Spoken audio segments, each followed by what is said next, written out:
Hi, this is Dave with the Stock and Options Room of the ShadowTrader Live Trading Suite. And today, because we're in earnings season, I wanted to look at some prior examples of earnings, and then we'll take a look at where we're at in the current earnings cycle, because we are in the beginning of it. I'll give you some ideas to take a look at. So, wanted to go back to a prior example of where I traded earnings a couple of times on Roblox. And so what I did back here, so we are looking at a chart. So this earnings goes back to May of 22, and then you can see from this earnings to the following earnings, there was a really strong move. So I looked at earnings that I traded basically right here, so this is in February of 23. I traded that earnings, and then I also traded the following earnings. So you might wonder, why would I go all the way back to this move and then draw a Fibonacci off of that low? Well, it did happen to be a 52-week low at the time, and then this is a really strong move. And basically it had not, basically taken out that high on the following earnings. So there are some stocks that really don't do anything for an entire quarter, or they can't get out of a previous earnings range. So basically that's why I was really looking at this. So one could argue that from this earnings to that earnings, following that was basically the big move, and then the earnings after that traded within that range. So that's pretty much why I used that Fibonacci, and you can see that after this earnings it did run into resistance here. So a lot of times when you're stuck in a range, you need a catalyst like earnings to take you outside of that range. So basically what I could see going into this earnings is that we had a large bullish engulfing candle here. Yeah, actually I'll just zoom in on this because I don't need the rest of it anymore. So I could see that we were at a Fibonacci support. We had a bullish engulfing candle down here going into this earnings, and then it gapped up, went into the same range.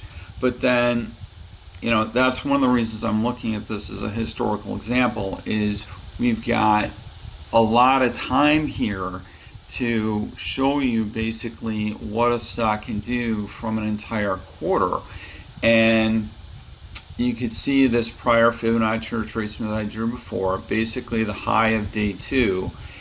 When it got up there, months later, it consolidated but was not able to take out the range. So wait an entire quarter, what does it do? Well, it goes down to the support from the prior earnings with this bullish engulfing candle, and we can call this a hammer, I would say, and then starts to run up into earnings. So basically I just traded this again, but this time I also traded at pre-earnings, but there was a little bit more of time for a run into earnings. So okay, nice history lesson, Dave, right? So what? Let's look at some current examples. All right. History's great though. You will definitely see the same technical patterns over and over and over. Okay, so let's look at what's Apple doing. Well, it is basically down to a prior low, so it's right at a support level. So this is a level where Apple bounced before. Could it bounce again and bounce into pre-earnings? It definitely could. It's right at support, so this could be a pre-earnings trade. I have a Fibonacci here now drawn from this swing low to the post-earnings high, right? So this is the last earnings. All this kind of price action is the move it did post-earnings. So would I expect some of these levels to be resistant when they report? Yeah, I would. I mean, I definitely would. So this is one you can look at for potential pre-earnings moves. So when you trade earnings, you can trade the pre-earnings, trade the earnings event, or you can trade post-earnings. So let's look at another example. See if Apple can bounce here. I had a pretty good day yesterday. And so for a post-earnings example, normally you need a few days to go by. So let's look at, we can look at UNH as an example. All right, so here we have basically another Fibonacci drawn from the 52-week high down to the swing low here.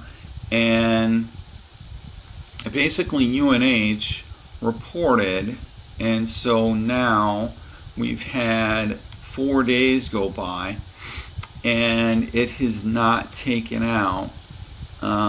Basically it had a 1 day where it closed, actually it looks like 2 days where it closed below that Fibonacci low, but it's basically right in this range. So in terms of a post-earnings trading idea, I would expect UNH, I'll just grab this much of the history, I would expect it to trade within this range.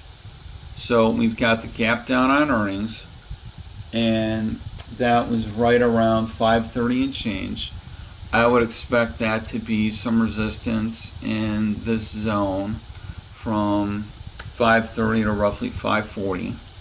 And could this be an iron condor kind of idea, something like that? You can see day 2, the low of earnings went right into this prior swing low. So you could just trade the range. If it gets up in here, looks like it's holding that gap is resistance, you could fade that. If it comes back down here and looks like it's going to hold, you could do a bullish trade down there. So that's an example where you've got at least 3 days post earnings. Well, what if you don't? Probably the best thing to do is wait. But if you have a candle formation that is, I'll just grab this much of the history. So let's take a look at J&J. So J&J, what you can see is that you have a pretty long time where it tried to hold this support line. You could look at the support line a little lower as well. But, and let me just draw that in. So off of that low to the earnings low, what you can see is that it went below 1 day, formed a 52-week low, and then bounced. So this is day 1 is in post earnings. Basically, if you want to trade post earnings, you're almost always better off just waiting a day, unless it's a really good technical setup or you have some other reason.